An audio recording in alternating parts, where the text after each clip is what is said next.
Man.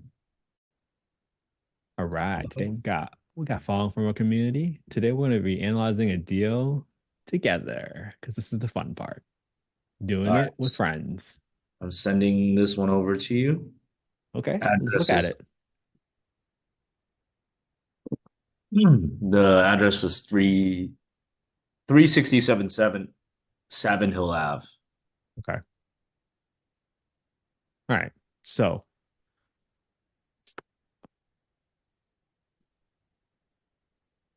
so I would say our goal today is for us to go through the process. Like I can do the analysis today, but I would love for me to get on a Zoom next time and you do it next time. Okay.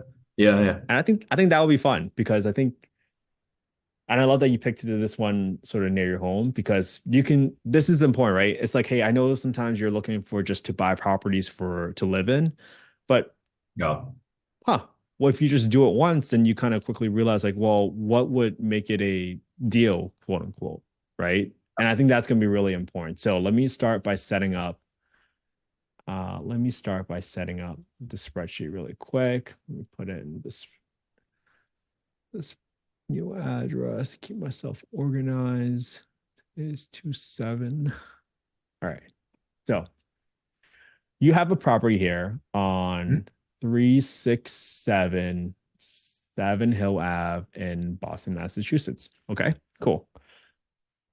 First thing I do, just because you're near the water, I try to make sure it's not in the flood zone. Okay, you're good. Second thing I do is I just generally go through a general overview of the photos so that I can figure out what I need to do to renovate the property if I do need to renovate the property. This home looks beautiful. It looks almost turnkey. Personally, if I see any carpet, I try to take it out, but that's just my own personal preference. You do not need to do that. And at the end of the day, every investor is going to have their preference on what they want to do to renovate the property to make it quote unquote rent ready. Yep. Now, usually for people when they go through a market, in the past, there was this rule called the 1% rule, which essentially says that for whatever amount that you are purchasing a property, if you want to gauge whether or not it will make you money, meaning after you collect your rents and you deduct all your expenses and your mortgage and stuff like that, they have the 1% rule. So they will say, okay, well, if I buy this property for 1.28 million, I probably want to rent it out the property for 12,800 bucks to make money. So if I were to buy $100,000 home, I would want to be able to rent it out for $1,000 a month as a very rough rule of thumb. Let's let's prove it out, right? Let's think about it. Okay. So today we're looking at 367 Savin Hill Ave, Boston, Massachusetts. This is a 4 bed, 3.5, three-level single family home. So it's not a triplex, not a duplex or anything like that, just a single family home. Cool.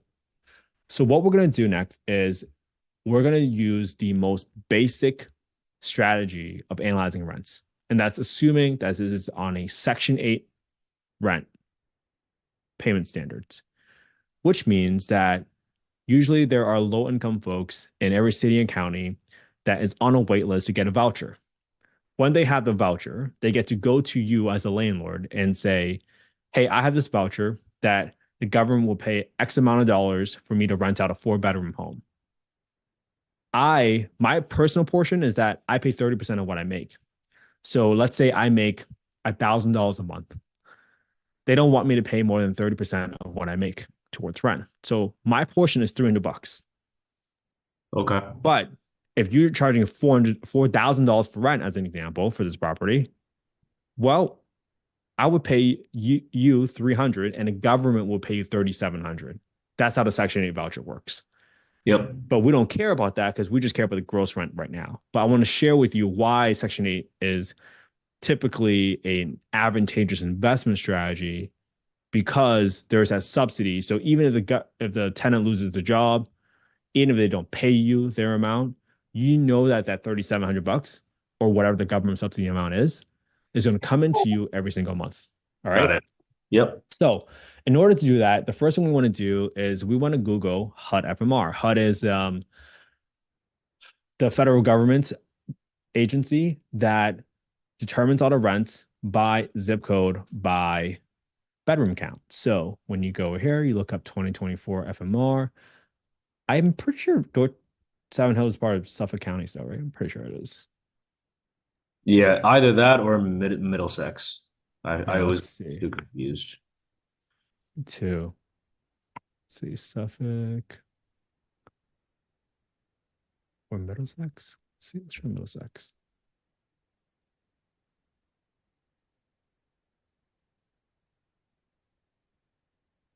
Oh, they don't have it here.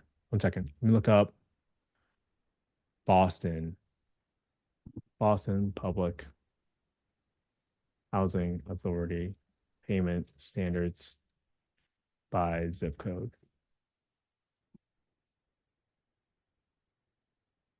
4 bedroom. And then now you have all these payment standards by bedroom count and by zip code. So we're in Savin Hill. It was 02125.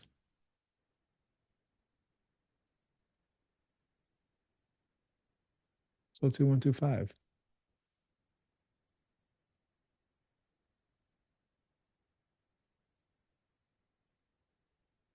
That's weird. I see a bunch of Boston dash and zip codes, but no, 102 02125. Interesting.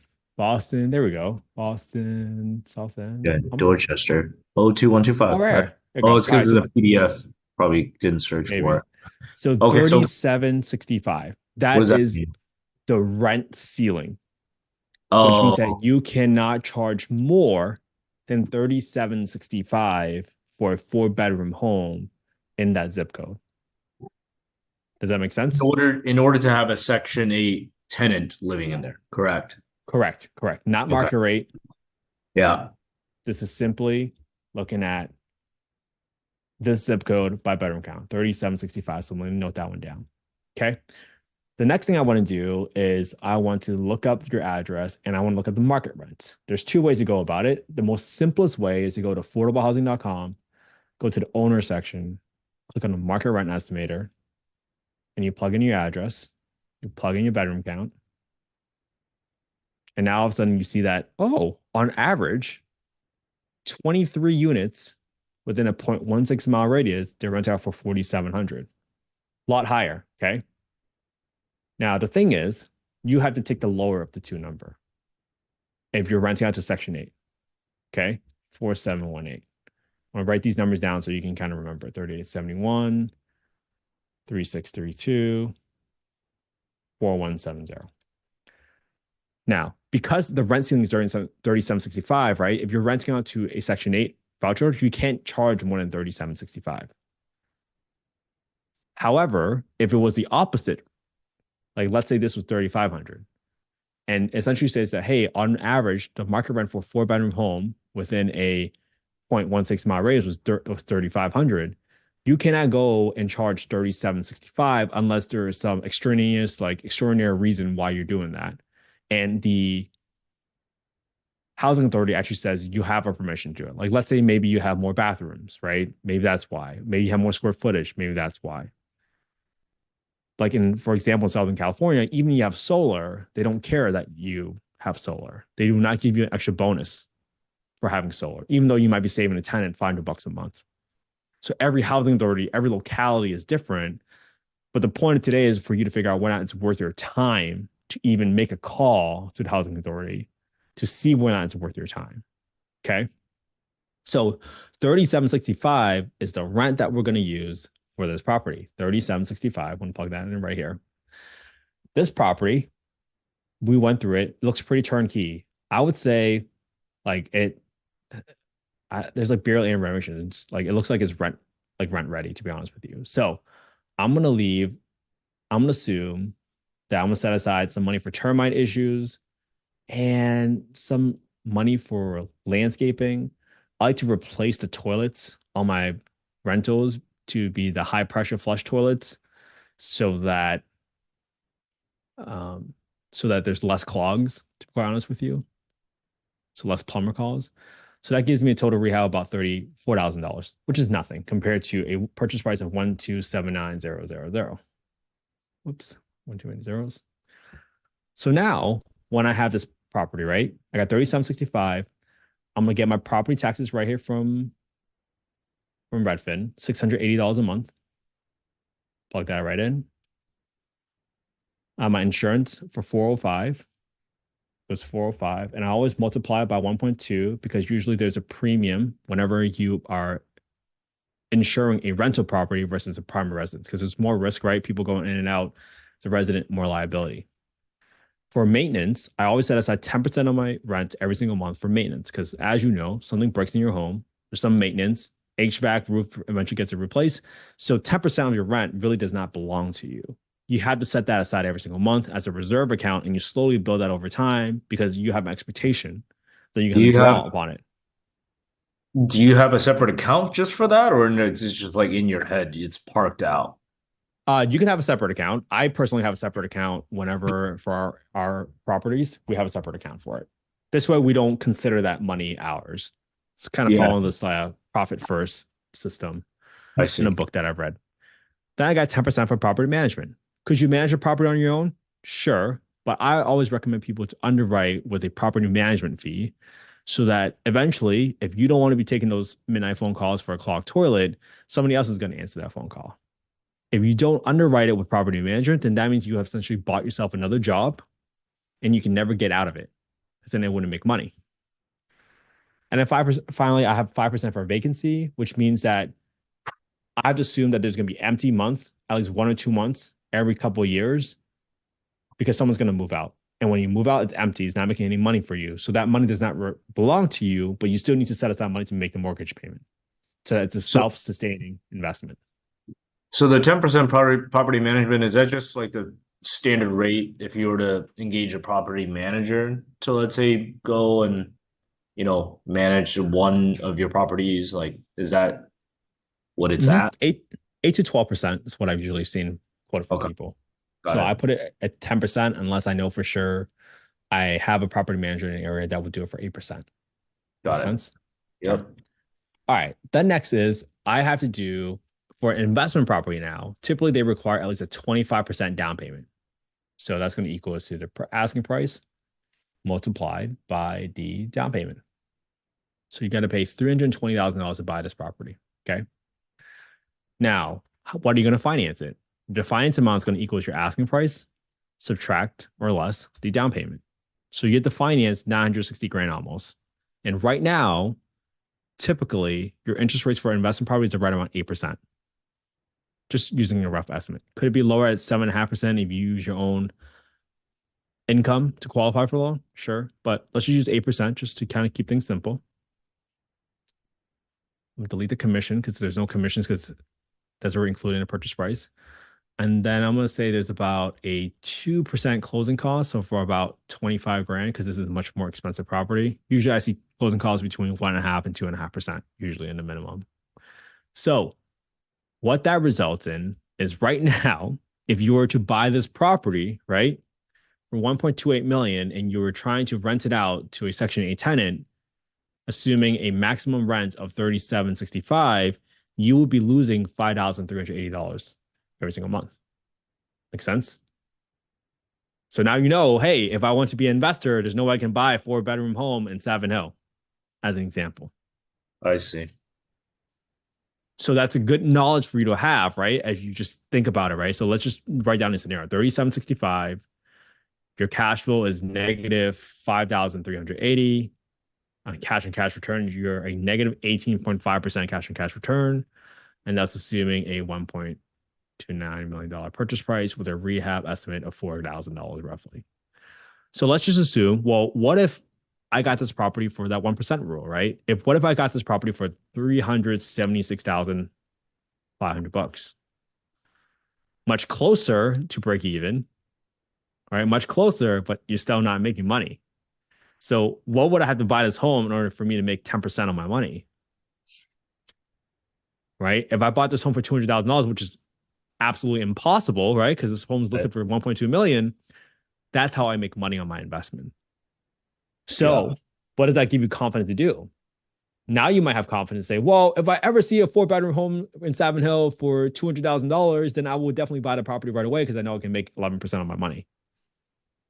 Yeah. Unrealistic.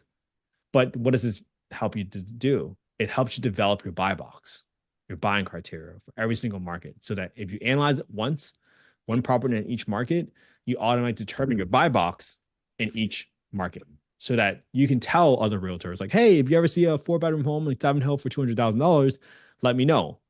Now, if you're in Savin Hill, they'll probably laugh at you, but now you at least know, right? And that's the whole point of this exercise, is for you to not burn out over analyzing deals. Is like, this is how you quickly realize, like, okay, I know what I'm looking for now. If I buy a home in this area for 200 grand, I know I can rent out for 37.65 and I can make 11% on my money. Got it. Now, let's say maybe you got the market rent. Like, let's say you're not going for, let's say you're not going for Section 8 rentals. Let's say you're going for Yeah. market rent. And you say, well, 47.18. Okay, now you're charging 47.18 a month. How much will I be willing to pay now for a property in this area? 400 grand? Probably double that. Yeah. 300? Okay, 300. So if all of a sudden I'm able to make 47.18, I would be making $721 a month for a 10.2% cash and cash return, but I'd be willing to pay $300,000 for a home. See how we're adjusting the variables and you determine what to deal? Yeah, no, so I have a couple of questions here, right? Please. We currently have a rental. I don't believe it's actually making us really any money, but over a 30-year mortgage, you're paying down more and more of the interest and the principal, which means that over time, like, let's suppose that your payment stays true, like over time, the eventual goal for long-term rentals is that once it's once it's pretty much yours, then that becomes cash flow positive. So like there's the other side of maybe you're just not really looking for like immediate short term like $700 a month type of gains. Although I Mhm. understand like obviously if you can make money now, that's great. What's the thought process? What's your thought process if I throw out that scenario and say we may just have different goals for what we're going after? Mhm. Uh, is that acceptable? I mean, obviously it's acceptable, but like, how do you consider that? It is definitely acceptable. And it just depends on your strategy. Because if you really think about it, right, where the real wealth comes from in real estate, it's probably appreciation, to be honest with you. Right. So if you were to say, like, hey, I know homes in this area of Savin Hill is going to triple in 2 years, right? Which is probably what it did in the last 10 years. Well, if you buy a home, so let's just modify it, right? Some people would say, if I know I'm in a high appreciating area and I know my home price is probably going to double, which is really speculative, right? That's a gamble part of this. And I never underwrite with appreciation, but you might be willing to say, well, as long as I'm not reaching to my pocket every single month to pay for this home, so it's not burning a hole in my pocket. Well, what would I pay for this property, assuming I can get 47.18, as long as I can break even? Well, if I pay $450,000 for it and I can get 47.18 in rents, I'd be willing to do that because I'm only losing $100 a month. But to me, that's worth it. I'd rather lose another $100 a month.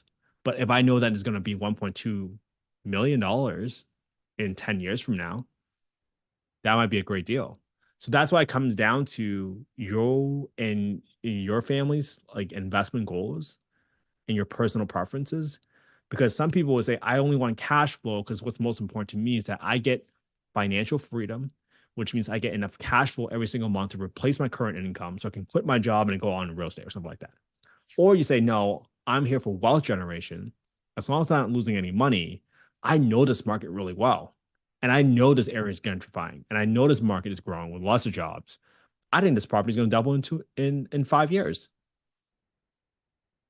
That's what it comes down to at the end of the day. And that's something I cannot advise you on because I don't Yeah, underwrite for different goals. appreciation. Right. Yeah, right. Yeah. But Yep. at least now you know, right? Now you know, like, okay, at 47.18, I'm gonna lose $100 a month. But if I bought the property for 450 grand, I'm okay with that because I'm only losing $104 a month. That's a Yeah, and I negative 1%. And I think the other comment that I'll just make is like it's less of a question, but obviously when you have like 2.5% interest rate, it's essentially free money, right? Which is Mm-hmm. if Mm-hmm. bought a couple of years ago. But now it being at 8%, 10%, of course you're looking at a lot more interest paid out, for this. So yeah. So I think that's also the other thing to consider. Maybe with future investment properties, instead of like, looking at this as like I can stomach, let's say -$200 cash flow every single month. Now at 8% interest rate, that becomes a lot more of an ask, right? I think so. It just depends on what your goals are. That's all it is at the end of the day. But the goal for Yeah. today was like I was really hoping to make sure that you understood like you can apply this process everywhere. Yeah, for Because what did we sure. do today, man? What did we do? We pulled up the property. We did a street drive. We did a quick street drive. I'm not sure we even did that, but I assume you knew the area. But this Yeah, was I've like, already done this. I've already done this. yeah, Yeah. right. And then you're like, okay, let me go get the rents from payment standards from the housing authority. If I can't get it from the FMR, let me look at the market rents, right? And you really want to look at the market rent to see whether or not that rent was legitimate for your property. The best rule of thumb to do is like if you go on Zillow, this is what 02125, 02125, Yep. and you look for rental properties for 4 bedrooms for rent, and I forget where you are, but the easiest thing to look at is like, okay, this property is 5 bed, 2 bath. They listed for Yeah. $6,000. Yep. This was listed for 25 days with only 7 contacts. That tells me it's overpriced. Because Yeah. usually a rule of thumb is that you want to have 1 contact for at least each day listed, Right. right? You go to this property for 3,400, 4 bed, 2 bath. How many contacts does this one have? 180 days, 133 contacts, but still not rented. So I don't know how good that price is anymore, right? So that's how you gauge what demand looks like for your property. And this one's only been listed for 1 day, so it's not even relevant to Got this it. one. Got it. And But generally, these do are you trust, like, there's apartments.com, Zillow. What site has like all of the rentals that are on the market? I think Zillow's pretty good. Like for this one right here, I mean, Yeah. 58 days, 74 contacts. So this is probably a little underpriced, right? Can you But see, just like how it's like recently sold properties, can you see recently rented properties? Because that would basically tell us all the stats of, your that would be, agent with MLS access should have that information for I recently see. rented ones. Okay, Yeah. got it. They Okay, should have that. cool. But if you just compare conditions, bedroom count, square footage, and try to see whether or not that's comparable to your property, right? You had a 4 bed, 3.5 bath, 2,300 square feet, similar Yep. square footage, but one less bed, but 2.5 more baths. Is that comparable? Yep. Probably not. But what makes me feel good is that remember the market rent we did was 4718. Yep. And here I'm seeing 4,700 and 58 days it's been contacted for 74 times. That gives Right. me more confidence that the 4718 is a reasonable rent assumption to use for my underwriting. Got it. Okay. Makes sense? Great. Yeah. Yeah, yeah, yeah. Yeah. Makes sense. Dude, that's it. People Send me ask me, that do I have switch. a course? People ask me, do I Obviously. have a course? I'm like, dude, it's so simple. People Yeah, that is muddy the simple. But I need water. the I need that spreadsheet though in order to do Yeah, the I'll send it to calculation. you. No problem, Yeah. dude. All right. I'm gonna go crazy. And Bye. I'll see you later, man. all right, man. And Thanks. let's do Oh, it together. You're gonna underwrite the next time. yeah, that's fine. I got that. Okay. Let's do it, man. It'll be fun.